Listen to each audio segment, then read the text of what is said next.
although not next to your guest. Good afternoon. My name is Janice Neal, and I'm the chair of the School of Journalism at Ryerson, and I want to welcome you to Ryerson again. First of all, the sacred land on which Ryerson operates has been a site of human activity for 15,000 years. This land, the dish with one spoon, is a treaty territory of the Anishinaabe, Mississaugas, and Haudenosaunee. Today, the meeting place of Toronto is still the home to many Indigenous people from across Turtle Island, and we are so grateful to have the opportunity to work in the community on this territory. I have the pleasure today of introducing you to our luncheon speaker. Josh Stearns is the new Associate Director of Democracy Fund's Public Square program. And that's an initiative that supports innovation in local media and other sectors with a view to helping people understand and participate in the democratic process. He also curates the Local Fix, which is a weekly examination of key debates in journalism sustainability and community engagement through the lens of local news. Josh also oversees something called the Local News Lab. Josh writes a lot about positive ventures in journalism, and you read what he's written. I like the fact that he really celebrates reporters and startups and a lot of amazing work, and that just reinforces what we've heard this morning and what I'm sure we're going to hear about now about the importance of local news. So I welcome Josh Stearns.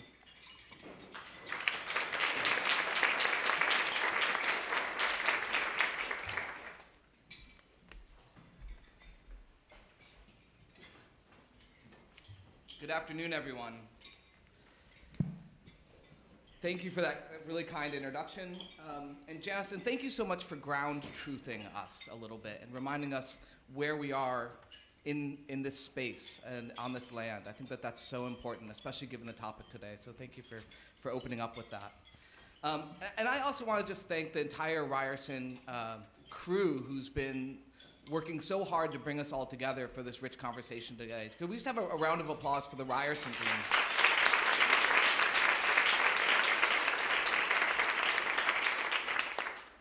We're here today to talk about the state of local news and the role that it plays in our lives, in our communities, and our nations. And a lot of us in this room have dedicated our careers to that topic. And I think it's good to remember that. I think it's good to remember that while we talk today about economic forces and institutional transformation and policy issues, what we're really talking about are communities and families and people. So to start out today, I wanted to have us talk about people. So I'm going to start out by telling a story about one journalist that I worked with, and then step back and tell you about one state where I worked in, and then broaden the lens a little bit to look at the systems that are affecting local news in our country and yours, and around the country and around the world. And finally, I want to share some strategies with you that together we might build upon to think about how we strengthen local news. But before I start that, we were chatting at our table before we began here about what a unique group we have here today together, and how well curated and put together this conference was in terms of the people that are coming together to have this discussion. And so I just thought that maybe we could figure out a little bit more about who is in the room. It would help me, and I think help each other. So would you mind just raising your hand if you're an academic who teaches or researches local news? Great, thank you. Could you raise your hand if you're a working journalist or have been a working journalist? There may be overlap there. That's great. Can you raise your hand if you're a student? Excellent. Can you raise your hand if you work in the media industry or another industry related to these issues? Great. And what if you're just a community member interested in these issues or an activist working around media and journalism? Excellent. Thanks so much. I really appreciate it. It's great to know who's in the room and who we are together. Now that I know a little bit more about you, let me tell you a little bit more about the Democracy Fund. The Democracy Fund is a bipartisan foundation established by eBay founder Piero Migliar to make sure that people come first in our democracy. In the US, that's our elections, our governance, and our media. As Janice said, I'm the Associate Director of our Public Square program, and we work on a range of issues from press freedom to engaged journalism, and for us, engaged journalism includes both diversity and inclusion, as well as community engagement efforts like some of the work that Michelle was talking about earlier today. We also work on trust in the public square and local news. Today I'm going to mainly focus on our work problem.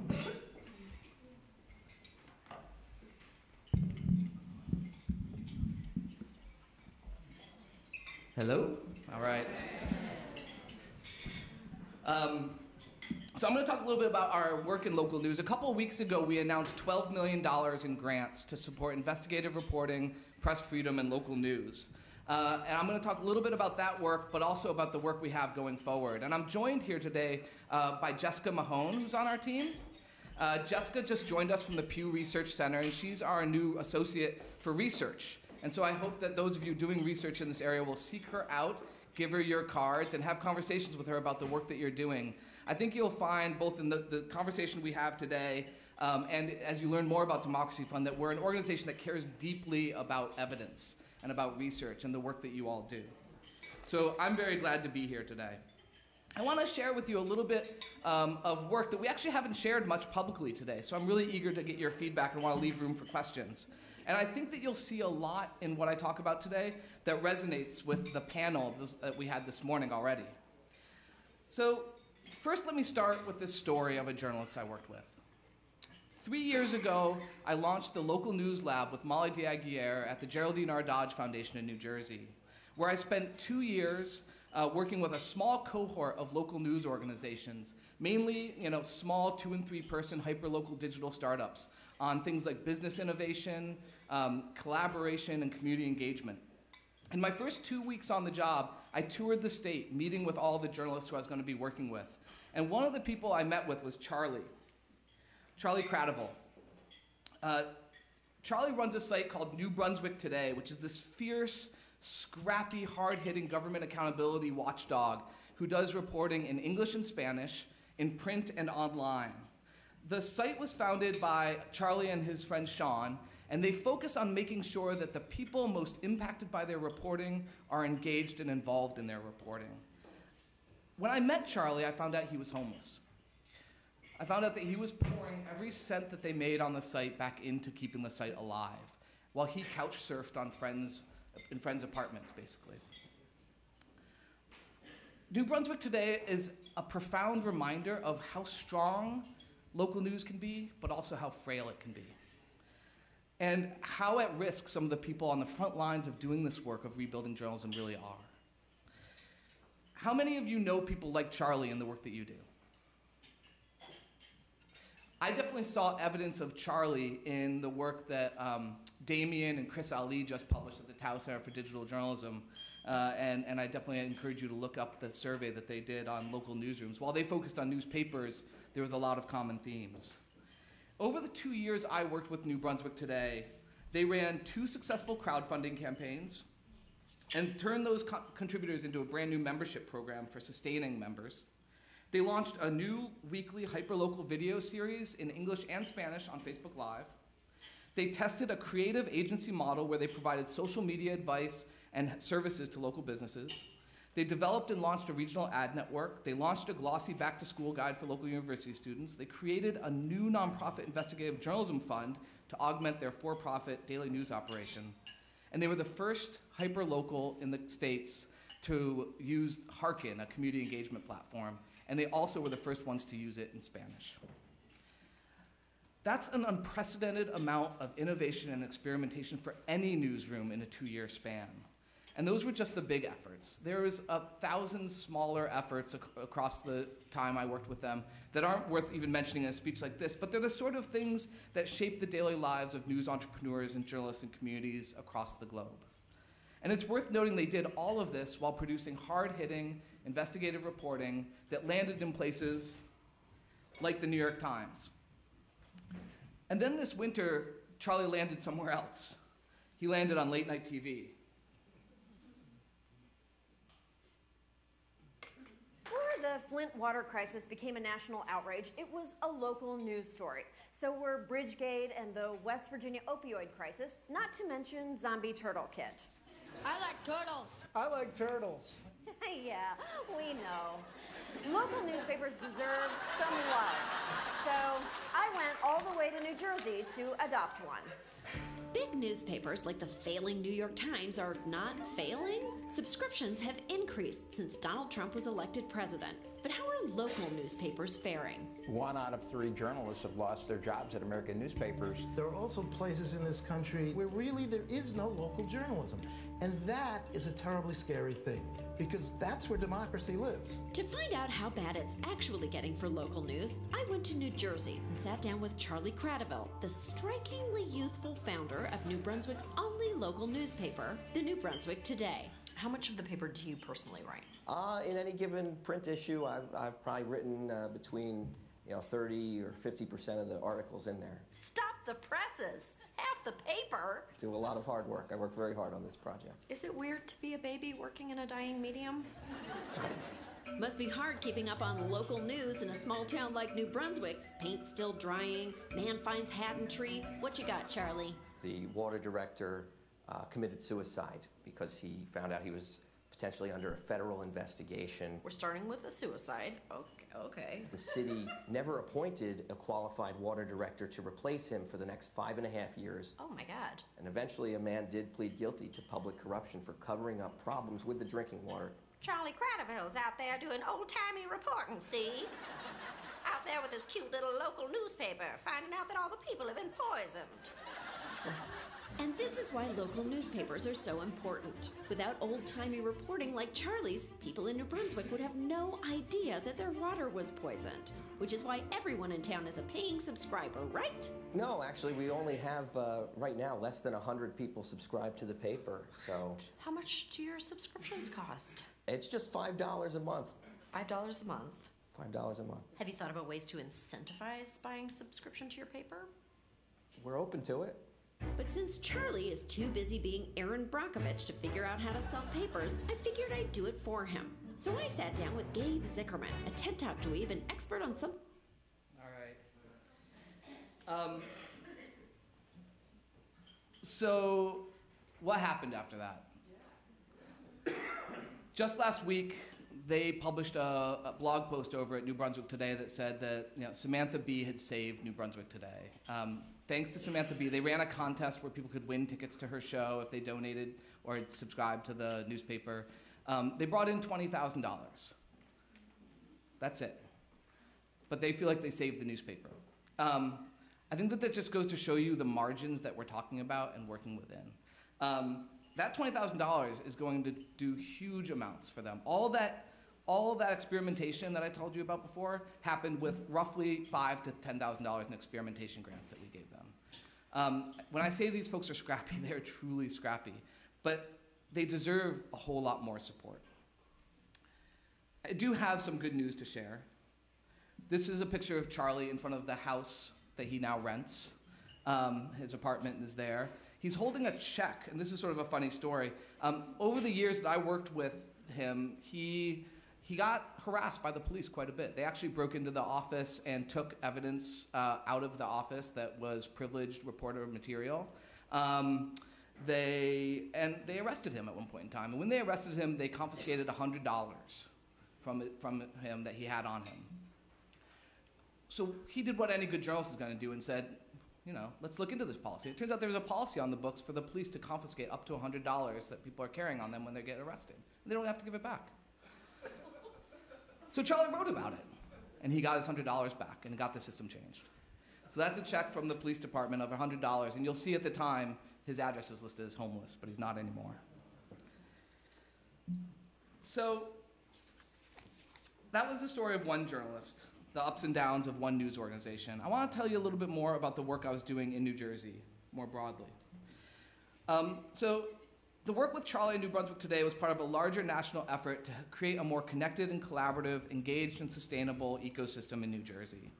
New Jersey is uniquely positioned between two of America's largest media markets, Philadelphia and New York. And for a long time, local TV in the state has been almost non-existent. There was even a citizens activism group that got put together just to watchdog local TV stations to encourage them to do more local reporting. Then about 6 years ago, the governor of New Jersey auctioned off the public broadcasting licenses to out-of-state stations. A few years ago, when Phil Napoli, who's here, and his team, including Katie McCullough, who's here, and others, studied the local news capacity in 3 cities across the state, they found stark evidence that information inequality followed economic inequality. Morristown, a small, wealthy New Jersey city, receives 23 times more coverage than Newark, New Jersey, the state's largest, most diverse, and economically challenged city. We've supported Phil and his team to broaden this research out to 100 cities across the US. And he's here this weekend, and I hope that you have a chance to talk with him more about that. I think he's going to tell you a little bit more about that project later. But the story of New Jersey's media landscape is not all doom and gloom, because into this news desert of sorts, we are seeing a resurgence of people who care deeply about their community, and they see reporting as a way to contribute. So we see laid off journalists, citizen activists, news entrepreneurs who are starting digital outlets across the site, people like Charlie at New Brunswick Today, but also people like Justin Osceola, who took a Facebook page called Jersey Shore Hurricane News, which has 220,000 fans on it, and turned it into a daily news resource that's so trusted and doing such good work that he was honored by the White House for his coverage of Hurricane Sandy. Or people like Andea Taylor, who's a fourth-generation Newark resident who wanted to start covering her community from the ground up. She's done things like started a new loyalty card program that connects local businesses and readers in a way that also spins off revenue for her reporting. And then finally, John Mooney is a longtime newspaper reporter who spun off and started New Jersey Spotlight as a nonprofit refuge for policy reporting in the state. So if you look at New Jersey today, you see a wide range of types of news organizations. And in New Jersey and all around the country, where once we had a few institutions who had local monopolies rooted in scarcity, we increasingly have a diverse collection of news producers working across platforms, geographies, and topics, trying to navigate a world of information abundance. At the same time, as we've heard over and over today, news consumers have become news grazers with little brand affinity and lots of choices. So the health of local media used to be easily measured through the financial health and strength of a few local institutions. We know those local institutions never really serve the entire community, but that's how we used to measure it. Today, we have to understand not just the health of individual organizations, but also the networks and relationships between them. We have to understand both the newsrooms and the larger ecosystems that they're a part of. So what do I mean by an ecosystem? For me, a news ecosystem is like a natural ecosystem. It's made up of networks of interdependent parts. And critically, healthy news ecosystems, like natural ecosystems, are strongest when they are most diverse. Supporting and strengthening this kind of ecosystem requires us to invest not just at the individual organization level, but at the ecosystem level. We have to attend not just to organizations, but the relationships between them. We have to build stronger ecosystems, and that requires us to develop new tools, practices, and structures that encourage new kinds of relationships between newsrooms, but also between newsrooms and the public. So there's elements of how we talk about ecosystems that are rooted clearly in natural ecosystems, but there's also ways that we think about this that relate to networks and network theory.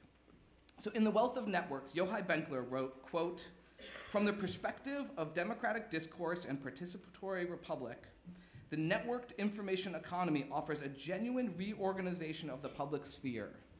I think as we talked about today, for many of us, that reorganization has had both positive and negative impacts and implications." Building on Benkler, in their article, Modeling Policy for New Public Media Networks, Ellen Goodman and Ann Chen argue that we should break down the core functions of media into 4 distinct layers: infrastructure, creation, curation, and connection. And they said that those, quote, functions should be carried out in a modular fashion by a wide range of non-commercial entities that interconnect with each other, either through intentional collaborations or through the use of common protocols, unquote. So these ideas have informed our approach to local news, but just as important, we've also been shaped by the voices and stories of people and their lived experiences. As we look out at the local news ecosystem and how it operates in people's lives, we see similar layers and functions at work. So we've had a group of local journalists and community organizers and activists around the country studying local news ecosystems in about 6 places. And some of what I'll share with you today has been shaped by the feedback that they've brought to us. And these are all local people working in their local communities, surfacing local stories. So we saw a layered approach to the way that people approach consuming local news. So they rely on personal, informal networks through SMS and text messaging apps, other messaging apps, word of mouth and community bulletin boards, and on and offline ways of communicating to get critical and timely updates and to tell their own stories in their own voices. They rely on hyperlocal blogs and Facebook pages and community access TV for granular reporting and eyewitness updates about things happening in their neighborhoods. They rely on local ethnic newspapers, foreign language and community radio for news about their community here and their community abroad. They rely on alt weeklies and local single-issue websites to cover culture and art and niche topics they care about. They rely on local TV news, Metro daily newspapers, and new nonprofit newsrooms for local stories about city, regional, and state government and other civic and business institutions. And they rely on public radio, broadcast and cable news shows, and digital news outlets for national and international stories. So these different outlets and many, many others that didn't fit neatly on a slide all play different roles in people's lives. And if we care about the health of local news from the perspective of the people consuming it, we have to understand how these various layers work together. Understanding how different information layers function in the lives of local people is critical to identifying the gaps in an ecosystem and responding to the information needs of citizens. This fact is true in a vibrant news ecosystem as well in a news desert, where people's layered needs don't stop just because the layered media may not be there to serve them.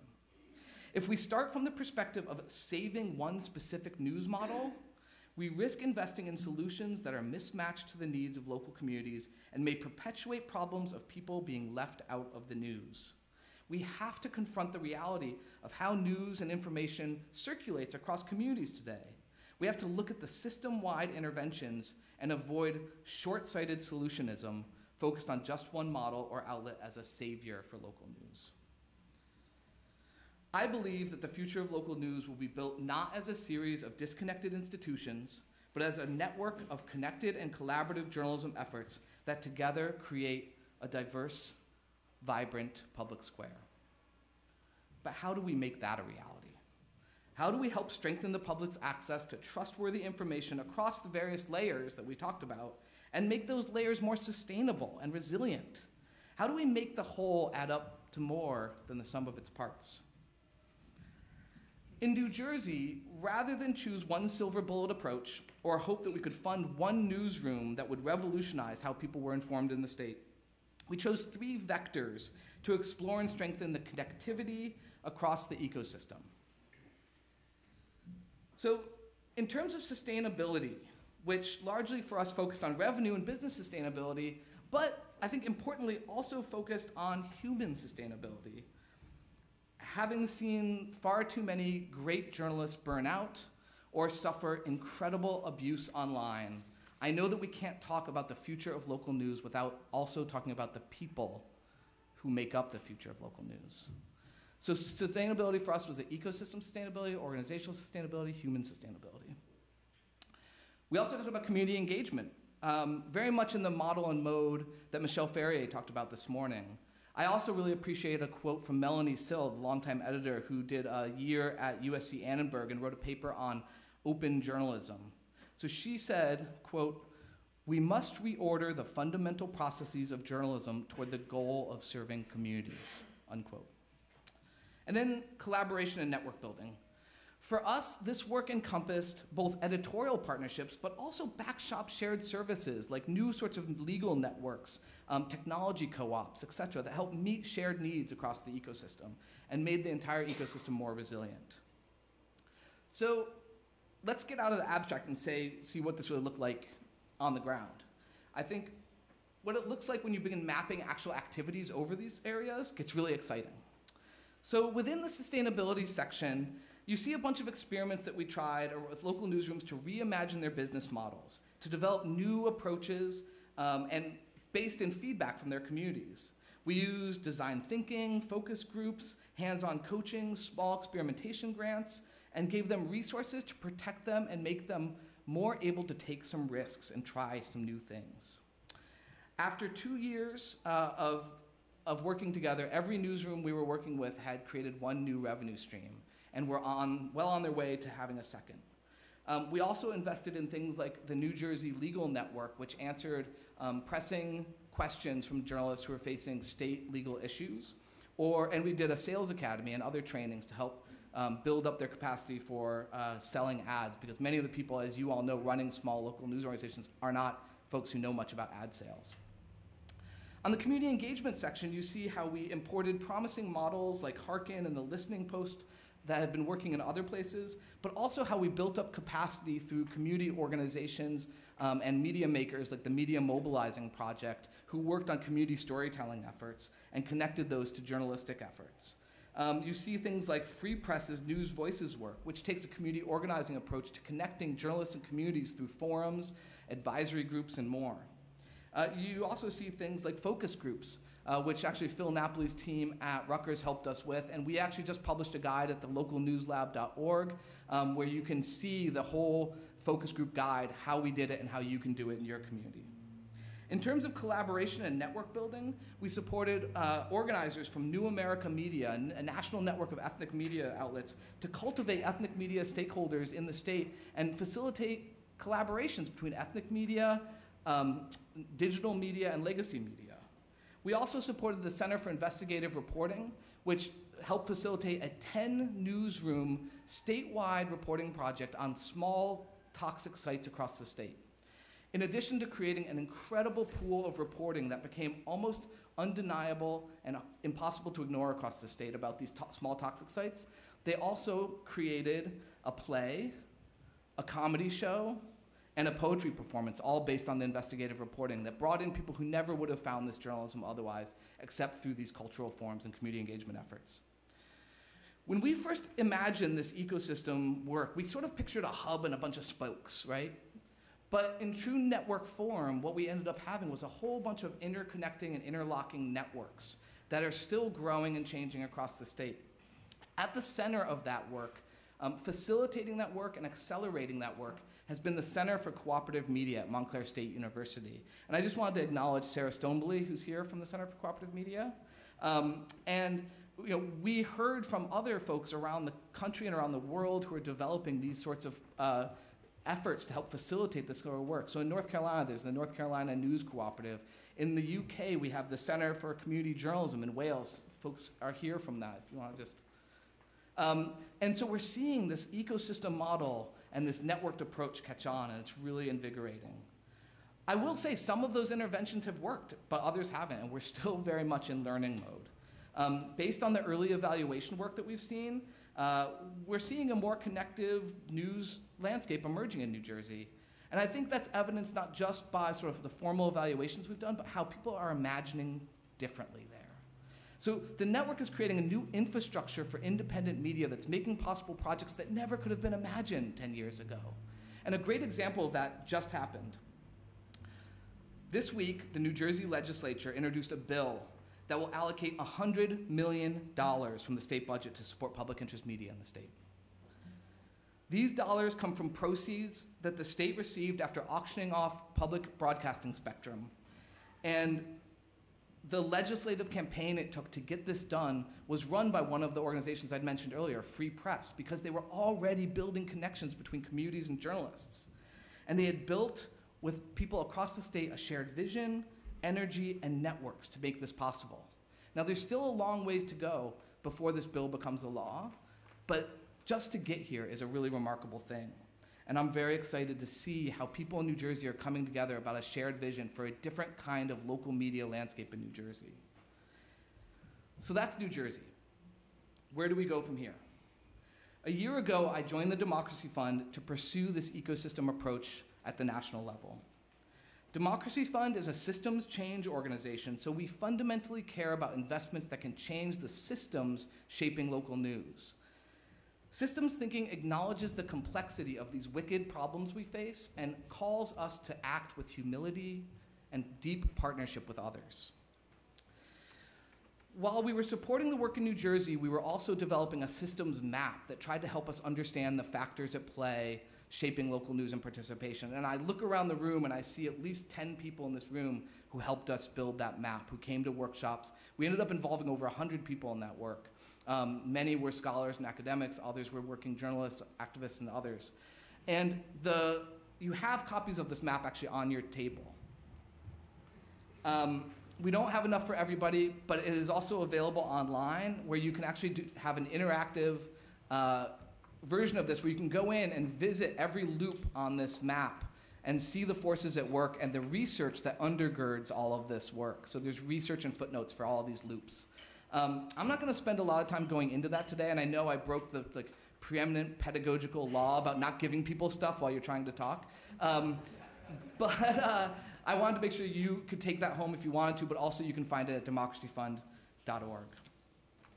So in addition, we're actually building some complementary maps right now on trust in the public square and press freedom, and we'll have more to share on that later on this summer. Informed by what we've learned through these maps and our work on the ground in local communities, we've been developing a sort of ecosystem approach that we can take beyond New Jersey.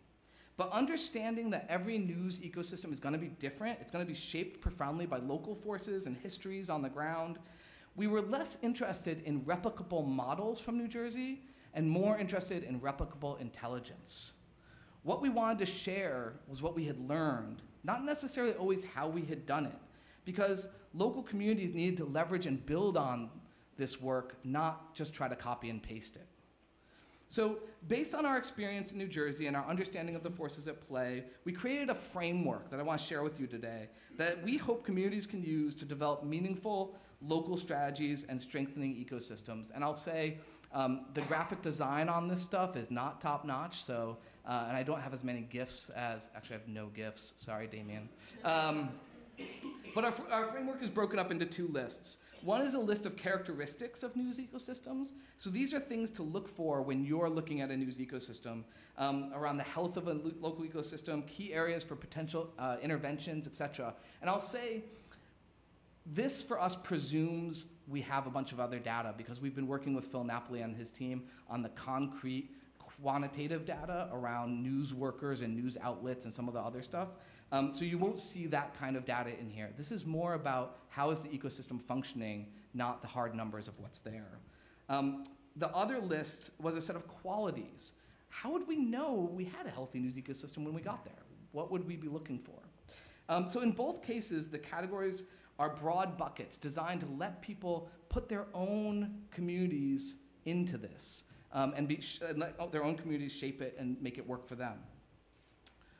So I want to talk a little bit first about the characteristics. And you'll see here that the characteristics are broken up into structural issues and practices because we know both shape local ecosystems. So first of all, as I've mentioned already, diversity is at the top of the list. Like natural ecosystems, healthy ecosystems are strengthened by diversity. And now that diversity can take lots of forms. It can take the form of different size news organizations, small, large, medium, et cetera. The different scope, hyperlocal, statewide. Services like neighborhood news, investigative reporting, et cetera. And business models, as well as, obviously and importantly, diversity in audiences, staff, services, sources, and stories. So another key piece is the connectivity. I've already hinted at the fact that relationships are the glue that holds these ecosystems together. So we have to understand what's the connective capacity, or where can we grow connectivity across the ecosystem. We could do that through reporting partnerships, but we could also do it through shared backshop services that meet the multiple various needs of news organizations who don't have their own legal department or their own marketing department or their own ad sales department anymore. And we need leadership. Leadership that can bring that shared vision forward, that can function at the individual and organizational level to help provide infrastructure. And at their best, leaders can facilitate strong, diverse, inclusive relationships across the network. We also need behaviors and practices that are different than how we operate today. And the shared vision piece is part of that. So I talked about the implications for shared vision in New Jersey and what that's made possible. We also need engaged journalism. We need communities to be at the center of the work we do. And we need adaptive capacity. Natural ecosystems like news ecosystems are in constant flux. The upheavals that we've seen over the past 10 years are only going to keep going. And we need news ecosystems that can be dynamic and change and be insulated and supported in a way that allows for that experimentation and learning to happen.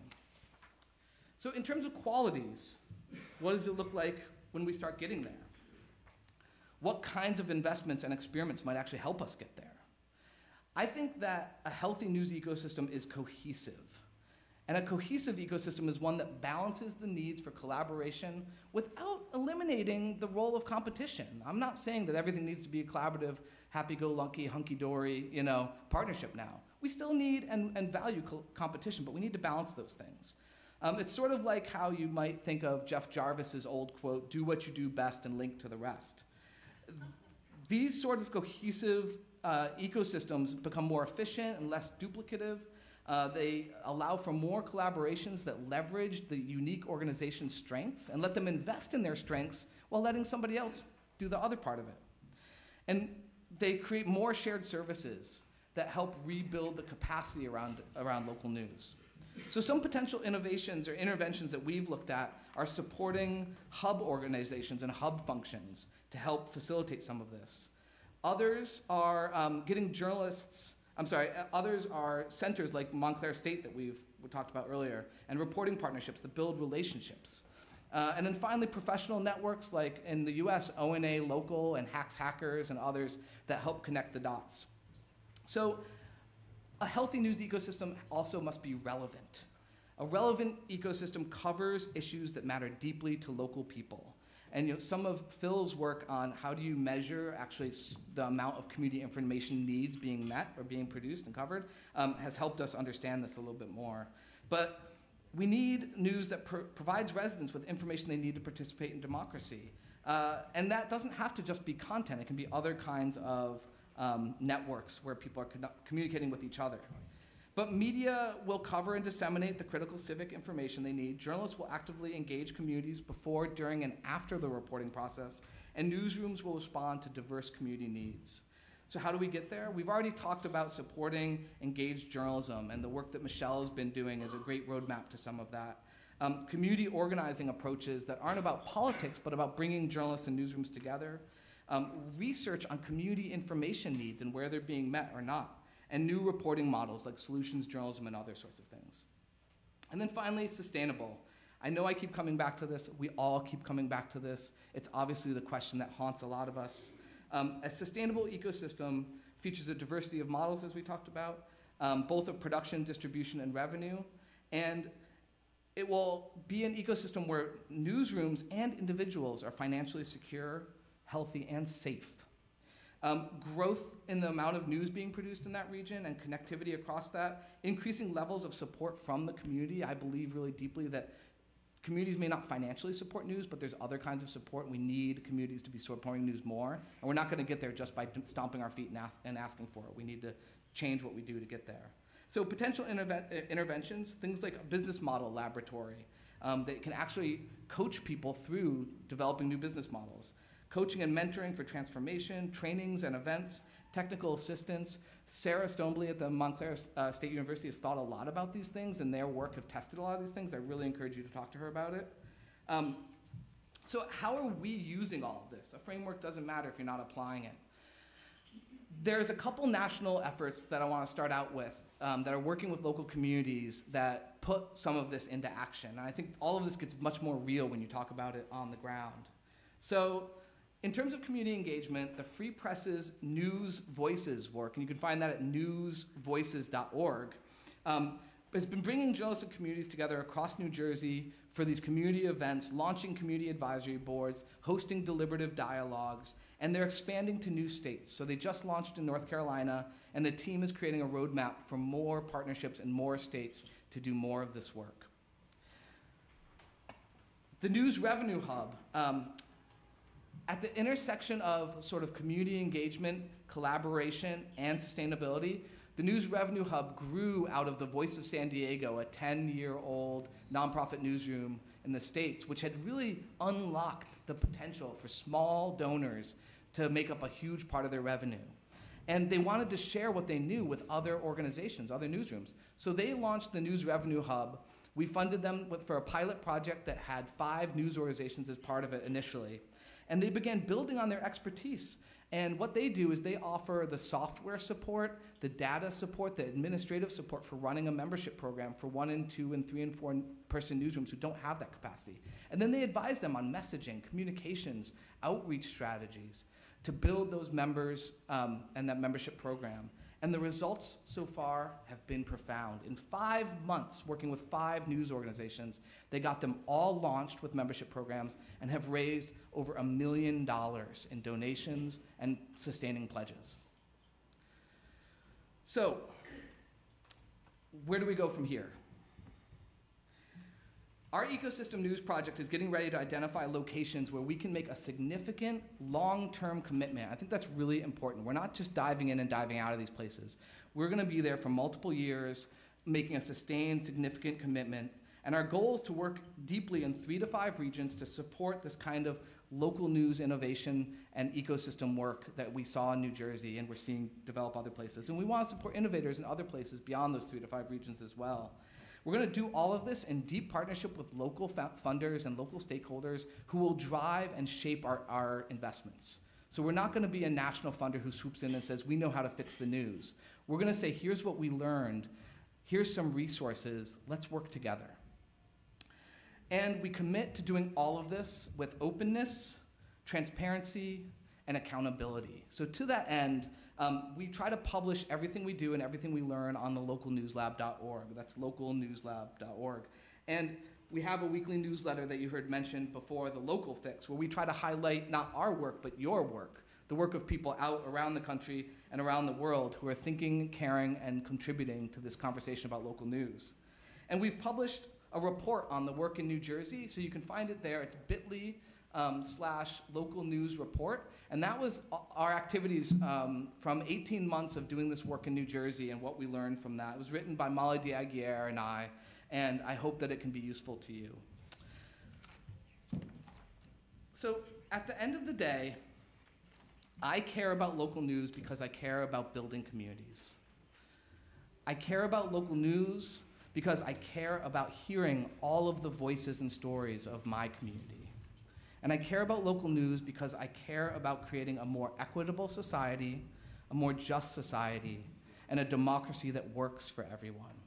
I am so glad to be doing this work with so many of you and glad to be here today. Thank you so much.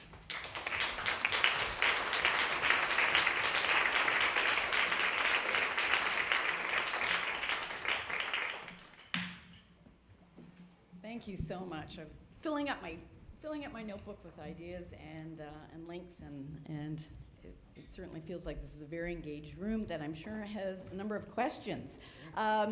So we're going to start taking questions. There's a microphone over there, I believe. No microphone. There's a microphone up here. So if you showed a question and we don't hear, or if the whole room, I'll repeat it. In the meantime, if you wanted to, when your tables start going up and getting dessert and coffee, it's again self-serve. So maybe the table at the back, if you don't mind going up and getting coffee, dessert, if you want to, or just do it when you want. Okay. Okay. Maybe you could just repeat the question. Sure. Oh. Go ahead.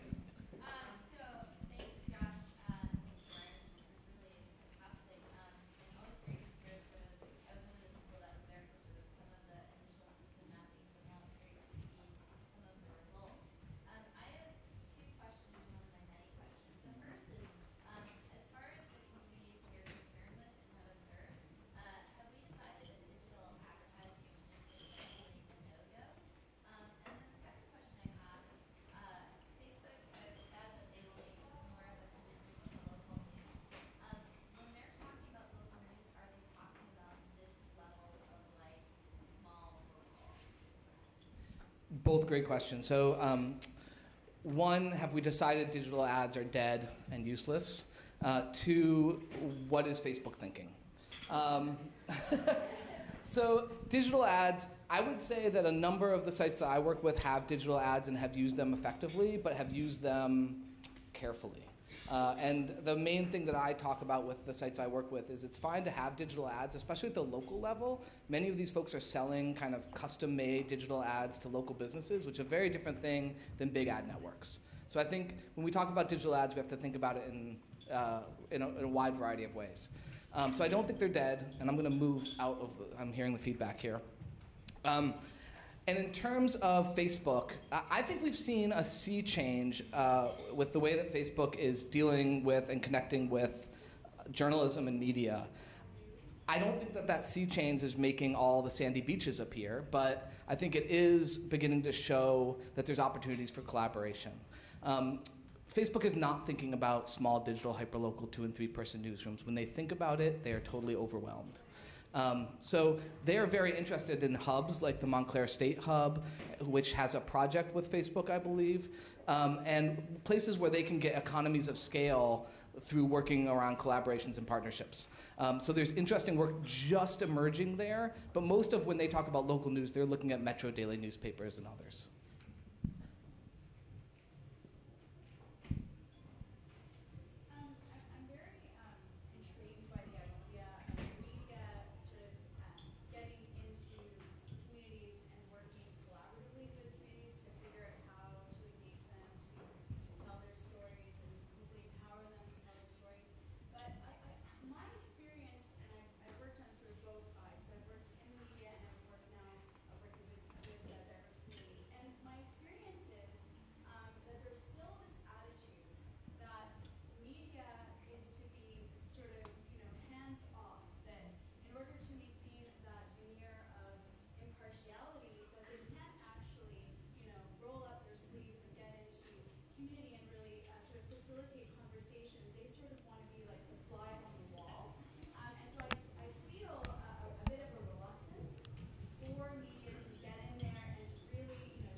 It's a great question.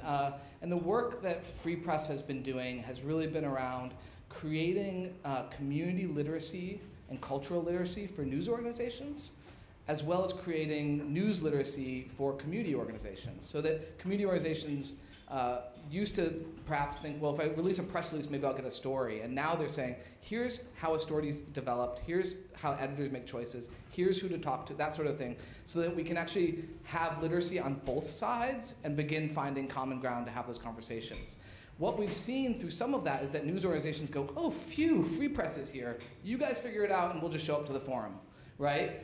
And what we hope is that that will change over time. And I think one of the groups who's really working on how to change that is this project called Gather. And Gather is based at the University of Oregon at the Agora School of Journalism there. And they are trying to basically create a community of practice for people who are interested in engaged journalism. And so they've got people who've been collecting case studies, creating forums, getting the kind of new profession of community engagement and audience engagement together to really begin thinking about, often these are folks who are young or mid-career journalists who care deeply about this stuff because they want to see a change made in their newsrooms, and they run smack dab into leadership who don't understand or don't value it. And so how do you actually begin to shift the culture inside newsrooms is a question that the Gather project is working very closely on. They just had an event out in Oregon that some of the work that Michelle talked about came out of. Michelle's very connected to that work and can tell you more about it, I'm sure. I would say that the other piece is that oftentimes I speak passionately about community engagement because I think there's not enough of it and that there's fundamental changes that need to be made. That gets perceived by some to say, you think everything should be community engaged. So the question I often get is, well, how are we going to report on the mob with community engagement? And so I just want to be very clear that in avoiding that straw man and just saying there is a role for independence from other sources, from activist groups, from community members. But there is a long way to go to act and operate genuinely and to engage and serve communities deeply that doesn't have to infringe on that independence. April, do you want to get your question in now that you got a bite in your mouth? Sure, thank you. I was interested in how open the local news organizations were to collaborating, whether it's on the back-end business side of things or on projects, because you always think of them as it's a winner-take-all kind of thing. Yeah. It's a great question, and there was, I think naively sometimes we thought, well, if we build it, they will come. That's always the mistake that we make. And what we found actually was like usually if we build it and then take them out to a bar to discuss it, then they'll come.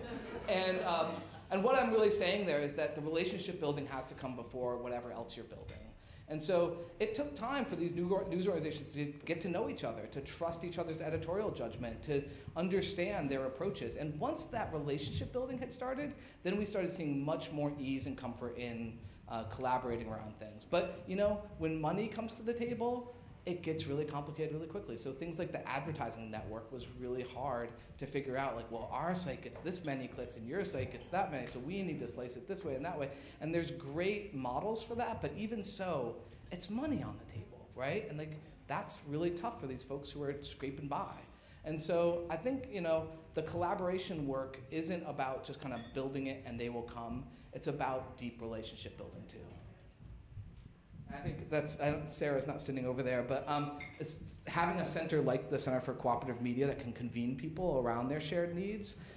When 100+ journalists were laid off at Gannett newspapers, they held a forum for laid off journalists about how you could not only continue your health coverage, but also start a news organization if you want to. So serving many different kinds of needs, but providing that kind of service in a neutral way provides a common ground for people to come together and diffuses some of that competitiveness. Question about legislation. Like in Canada, we have, and it differs from the United States in terms of philanthropic tax laws, for example. Like in the United States, there's a lot more resources. If one person says no or a foundation says no, there's, you know, umpteen others to go to. But in Canada, there's, you know, 4 or 5, and if you get rejected by 2 of them, you're sort of, you know, thumbs up. Yeah. So I guess what's the ask then from a local news perspective when you go to a foundation or an organization that can connect you with something to say, like, we're actually trying to do this, as opposed to, you know, the inverse of somebody finding the newspaper and saying, let's do something about it. Yeah, and the thing I will say is that in the US, while there are different resources available and sort of different avenues you can pursue, each of them has a different reason for why they fund news. And so sometimes the ask that works with one won't work with the other. And you can kind of put it in 2 bigger buckets. One are news organizations that want to fund content. And they want to fund content because they just believe local news is important, or because they believe education is important, so they want coverage of education. Or health is important, so they want coverage of health. So the content-based funders tend to fund in that way, and the ask to them is usually fund this beat, fund this, you know, coverage, etc. Other funders don't want to fund beats because they think that once their funding dries up, the beat will go away and it feels unsustainable. And so instead they want to fund infrastructure or technology, or fund a development person, or fund a new experiment to try something new that might change or help other people learn, that sort of thing. And so that's more of an infrastructure ask. So I think you have to just identify where the openings are, where the opportunities are. I will say that more and more I'm seeing from even foundations who fund content, being able to say, this thing we're doing here has relevance for a whole bunch of other people, so fund us and we'll document it really well and share it with others, is a really compelling ask, because people know that we have a lot of shared challenges, and the more that we can document, and I think universities have a huge potential to play there, as people who can work with students and researchers to actually do some of that documentation in a way that's rigorous, so research, universities and newsrooms partnering up to really study and evaluate these things can really, I think, open up new avenues for funding. In Canada, we have a large newspaper chain called Post Media, and they probably include about 2/3 of the English language papers, say between Ottawa and West Coast, and they're about to go bust. It's simply a matter of time, and they'll either go into bankruptcy, in which case all the lights will go out overnight, or they'll go into creditor protection, in which case they'll emerge refinance. My money's on bankruptcy.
It's a great question and a great opportunity. So the question for those of you who may not have heard was, what's the future of post media, and if it, depending on what happens to it, what could be possible for the journalistic resources that are there and transferring them to a new model. One thing I wonder about, and I used to work pretty closely with the Newspaper Guild in the US. One of the things they did when a couple newspapers were going under was they tried really hard to see if they could convert them to worker-owned co-ops.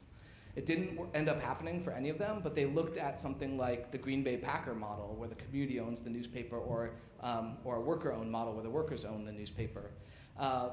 It would be interesting to imagine how that might work in this scenario. What I'll say, though, is if you look across the post-media chain, you're probably not going to have one model where all those papers could convert to worker-owned or community-owned. You're going to have some places where there's probably a commercially viable option for them to stay as for-profits. Others, it's going to be nonprofits. And I think one thing that would be really interesting is to get, maybe it's some of the people in this room, together with some of the people in Parliament you've been talking to figure out what are 3 potential models and really create the blueprints, the business models, the spreadsheets, the staffing plans, et cetera, with the idea that they would still share a back shop, because I think that's really important. So they'd have to fund the back shop somehow. But figure that out and basically see if you could run pilots, find, if it's a nonprofit model, find somebody in the community who's concerned enough to help set that up, et cetera. I mean, there's a lot of unknowns in that, but there's the opportunity to really put forward a vision, recognizing that it would have to have some diversity mixed into it and how it's set up. Might also inspire people to come forward. What we're seeing in the US right now is that, in part because of the unique attacks on journalism that we have in the US right now, which are different than here, we have been seeing folks who've never really thought about supporting journalism beyond being a subscriber step up. So Jeff Bezos, yes, he bought a paper, but he also just put $1 million into the Reporters Committee for Freedom of the Press. We've also seen, I've been getting calls almost weekly from people who run venture capital funds and other things saying, I think we should probably do something about this journalism thing. Can you guys help me figure out how to do that? And so figuring out how to channel that energy, and sometimes the crisis is the moment to begin channeling energy. So. Just a suggestion building on what you were saying from Beautiful and others of us who are struggling in this space. James Gordon, I think it was from Cloth, who gave that talk this morning. I wondered whether, for instance, the Canadian Federation of Municipalities, these are municipal organizations across the country. These are mayors and councillors who, like James, have to be concerned about what's happening in their communities. So maybe they could be a force to join forces, because I think we need a national conversation with groups like that. When I look at what's happening with Trump and climate change, and pulling out of Paris, what I love about this, there's not a lot of things I love about what's going on in American politics right now. What I love about the response there is a lot of the mayors and governors are saying, well, like, screw you. Yes. And so we've got your power at different levels. I think that's a really valuable point, and there's actually, again, this is a difference between US, I don't know if there's a Canadian equivalent here. In the US, there's things called local district associations, essentially, where a group of people, this is often a really wealthy community, will come together and say, we don't have enough security, we're scared, we're going to pay for extra private security here, and all the people in a 10-block radius will pitch in. It's kind of like kind of an ugly thing. However, we've seen some people experimenting and thinking about, could you do a community information districts, where people in a certain geographically bounded area said, we're going to pay X number of extra taxes to support the community media association, or whatever that looks like. There's actual structures, policy structures in place that you could leverage that have been used for other things, but might have a news operational at different scales, I think, as you're pointing out, which is really interesting. There's a blog post on Medium. If you look for community information districts on Medium, some folks who have been thinking about it. Yeah, in the back? Yeah, sorry, I'm standing because I was sitting under the screen. As much as I like attention, I don't want that much attention. At what point do you think that schools have responsibility to maybe start teaching the journalism students new ways of reporting, new ways of doing things, kind of germinating more of an entrepreneurship type attitude towards journalism? Because if newspapers, I'm a Gemini, so I argue both sides of the fence all the time. I love the newspapers, but if they do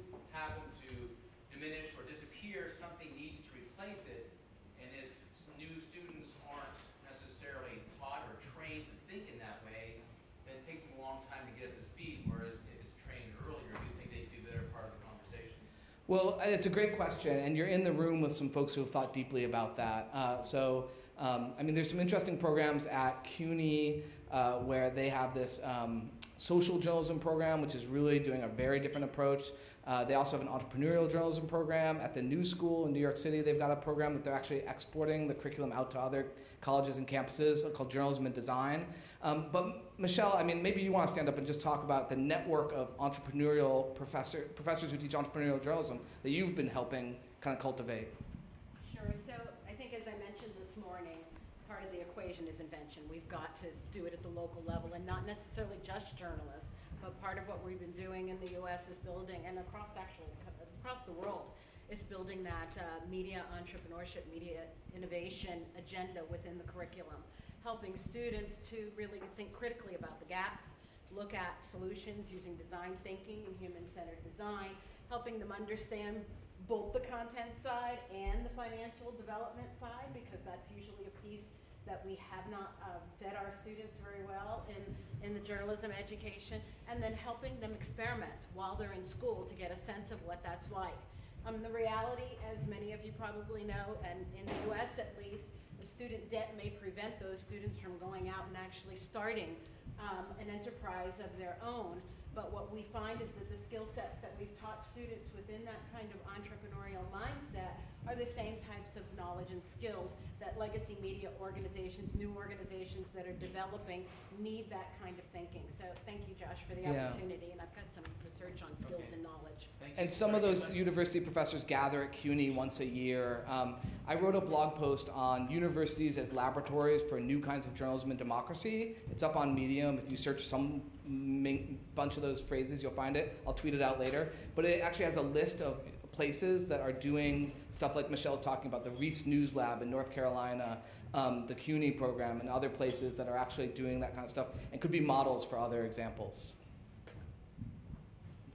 Just to your point too, here at Ryerson, there's just been work in that area as well. So FCAT, the Transmedia Zone, just partnered with White Pine Pictures and CBC to put out a whole virtual studio, and great opportunity for Ryerson students to learn more entrepreneurial skills while also developing their journalism chops. So yeah, check that out. There'll be more coming out about that next week. Great. I mean, I started an online video news magazine. I contacted 12 journalism schools in Canada.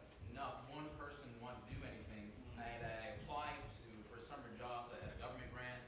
We didn't get one student apply, which boggles my mind. I had to get my friend's daughter's roommate to hire her to do that.